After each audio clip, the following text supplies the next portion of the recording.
JD 26 here. We're just doing repair and tips, and let me simplify something for you, for all you guys that use resin out there.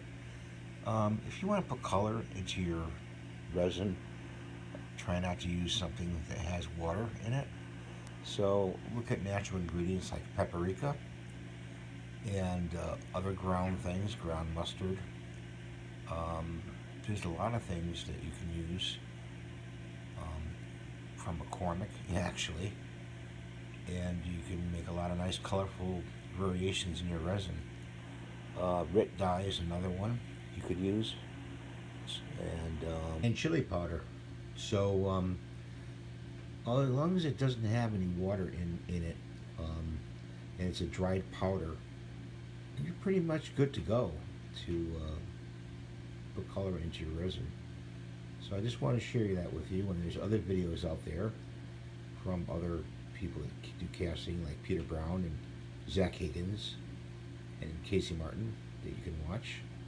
And I hope this helps you in some way, and thanks for watching.